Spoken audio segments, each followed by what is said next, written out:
What's good, YouTube? Crown Jewel from Crown Jewel Boxing, back with a gem. So, weekend recap, exciting weekend in the world of boxing. First and foremost, Canelo Alvarez makes his return and his debut on Amazon Prime um, with the unanimous decision victory over Jaime Mungia. Jaime Mungia had some good moments early. A great first round. Caught Canelo with some big power shots. Did well for the first couple rounds until he made some fatal mistakes, and one of them being, I don't know why he does this, but he kept leaning his head over his front foot, and he did it once, pulled his head back, did it again. Canelo cracked him with an uppercut. I thought he was hurt, and that proved to be true because a couple moments later, Canelo set up another uppercut and sent him to the canvas. He was able to beat the count and put up a decent fight for the entirety of the fight. It went 12 rounds. There was a couple times where I felt like Canelo was able to hurt him, but didn't step on the gas. And you know, I don't know if that was because sorry about that. I don't know if that was because his conditioning wasn't right, or maybe he's for real about this Mexican thing where he doesn't want to hurt another Mexican. But I saw that Terrence Crawford said that Canelo carried Jaime Munguia, and I have to say, at certain instances of the fight, he may have been right because it did look like there was a couple times when Canelo could have put his foot on the gas when he had Jaime in trouble and maybe went for the knockout, but he didn't. Is it that he's just not that guy anymore, or is it that he was comfortable with just going the distance? I don't know, but he didn't stop him. On the undercard, uh, my guy, I can't think of his name right now. Fort Tank. Oh, Mario Barrios. Um, Pretty much dominated, the opponent he fought. Um, he got his eye swollen pretty early in the fight, and it swelled increasingly throughout the fight. He fought the second half of the fight with his eye pretty much closed.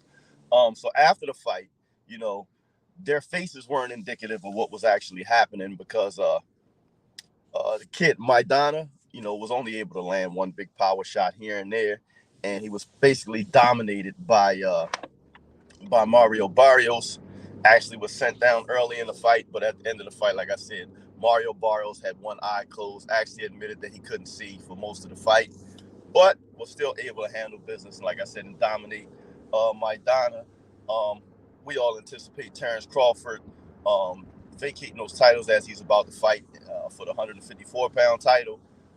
So which means that fight last night, which was, I guess, for an interim title or eliminator, will eventually be elevated to a world title. So for all intents and purposes, Mario Barrios is now, a welterweight champion and holds one of the belts.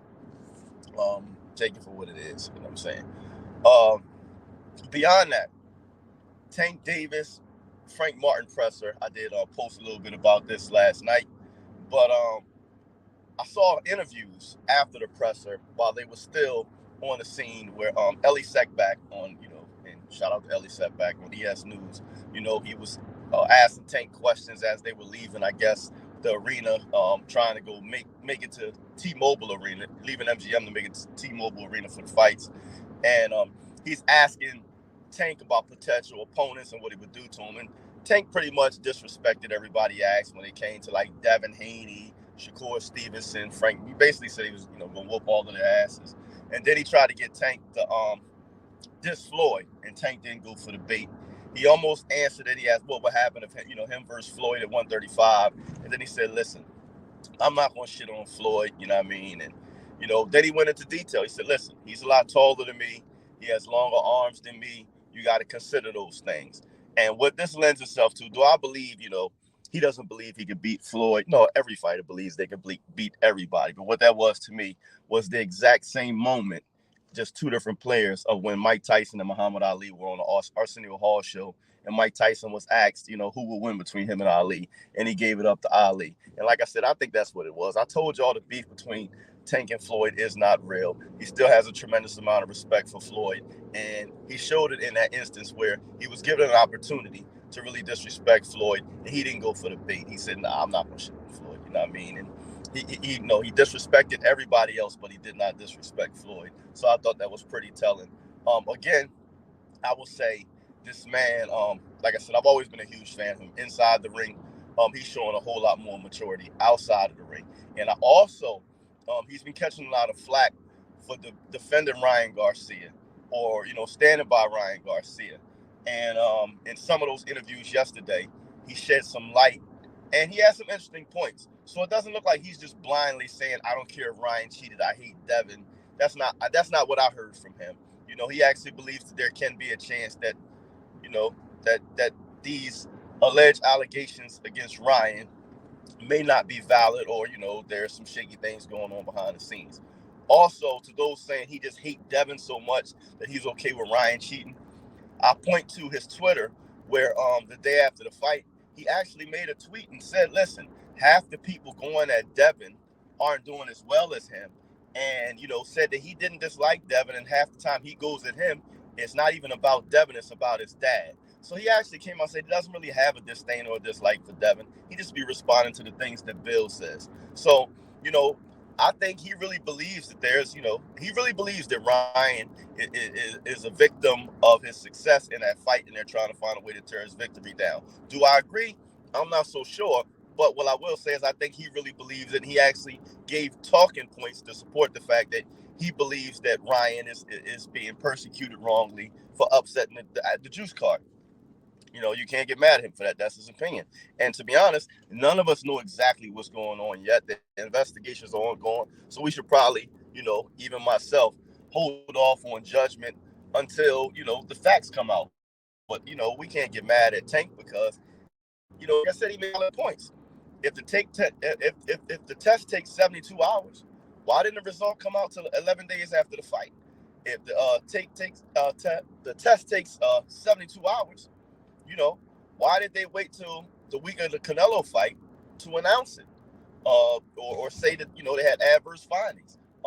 How did Devin and Bill end up with an interview on SportsCenter the same night that the test results came out? Like, he made some good points. That maybe there were some things working behind the scenes that even if it was legit, they kind of were strategic about how it was released, who it was released from, and Devin and Bill had a platform that, let's be honest, we just don't usually see fighters on SportsCenter, especially weeks after their fight.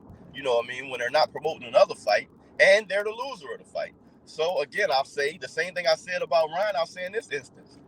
It may be true that where there's smoke, there's fire. So, we all have to sit back and let it play out, but we can't persecute Tank for his point because, again, he gave really intriguing points to why he feels the way he feels. And, none of us can disprove those things yet. So we have to wait and see. Also, Manager Marty, I saw your live, and you made some intriguing points about Victor Conti and, how, one time they say it can't happen through cross-contamination for Andre Berto. I mean, for Ryan, but for Andre Berto and,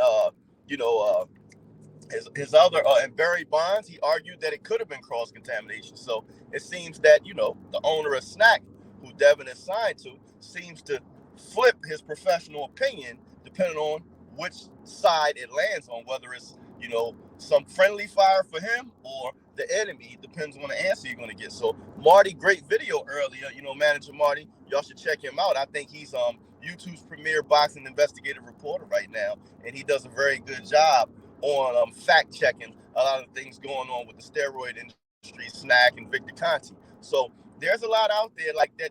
Some of us have to take a second that we're so quick to jump on Ryan and just see things for what they are and see what's going on. Like I said, I still stand on Ryan was acting really erratically. I compared him to Charlie Sheen. I think something was going on with him, mental health or otherwise, whether it's chemical ingestion or whatever it may be. But that's some things to think about. But that's all I have for y'all right now. Until next time, keep your hands up, your chin down, your ass off the floor. Peace.